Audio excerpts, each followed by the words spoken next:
Hello and welcome. I'm Ray Review, and this is a Dark Stories mini episode, a shorter story that was originally shared on TikTok, and it's now available here for listening. Thank you for being here, and settle in, and let's begin. The girl behind me is one of the youngest serial killers in history. She was only 10 years old when she took the lives of 2 toddlers, and only 11 years old when she was sentenced for the crime. The judge even called her a monster. This is the story of Mary Bell. Reminder that I tell a lot of dark true crime stories on this channel, so viewer discretion is advised, but follow along if you want to hear more. So there have been many questions raised in the argument of nature versus nurture. Like, are people born serial killers, or are there other environmental factors at play? Most psychologists agree that it's both.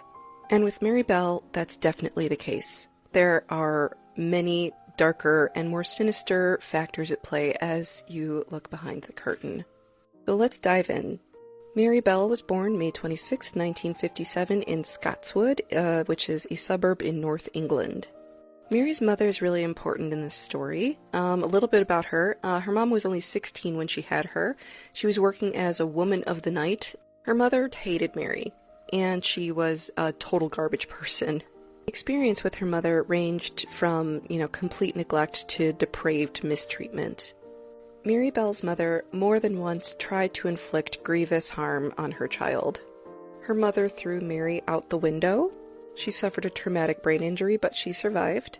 Then, when Mary was only 4 years old, her mother started selling her to grown men, and that continued for years. So considering all of this, by the time Mary was 10, she had developed into a strange child. She was described as withdrawn and manipulative and kind of always on the edge of violence. So let's talk more about the crimes Mary Bell committed. On May 25th, 1968, Mary Bell lured 4-year-old Martin Brown into an abandoned house, and she strangled him until he passed away. The police called his death a tragic accident, but a few days later, the little boy's nursery school was vandalized.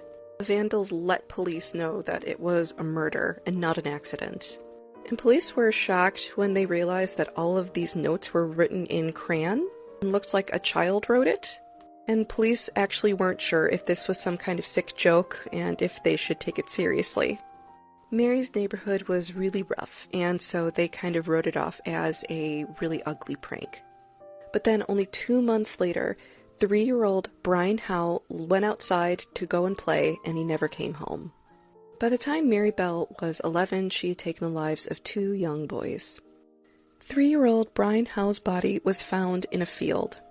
It was discovered that he had also been strangled, but he had the letter M carved into his torso.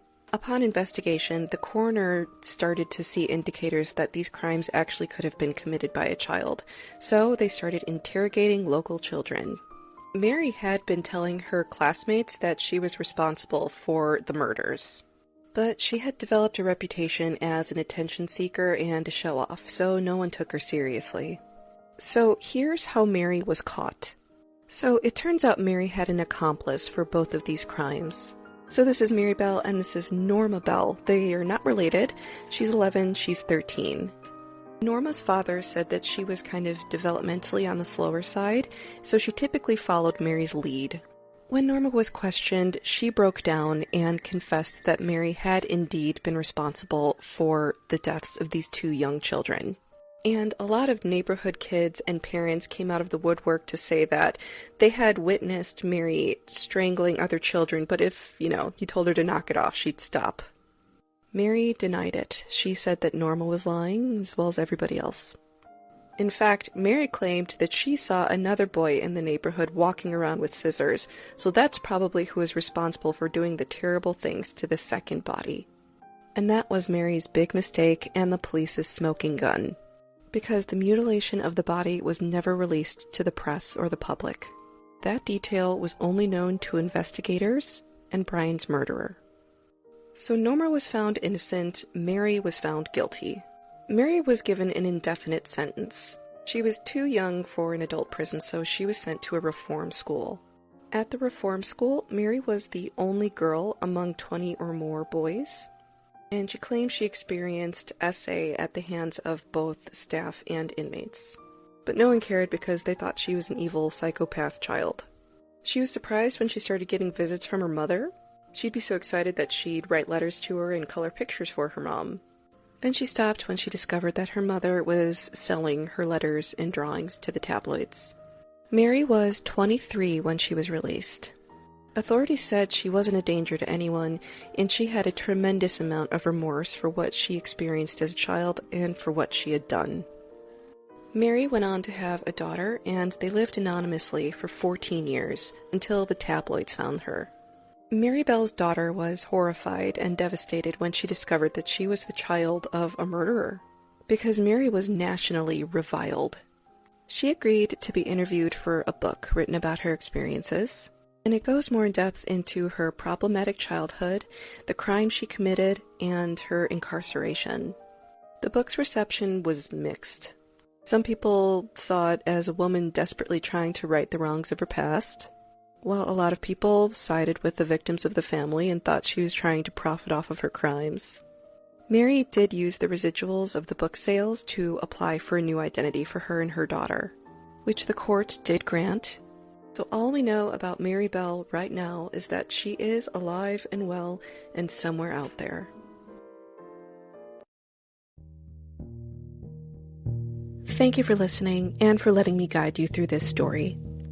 Full episodes of Ray Review Dark Stories are available wherever you get your podcasts. You can also subscribe to my free newsletter on Substack by visiting rayreview.com. I'll see you in the next dark story, and until then, stay safe and stay curious.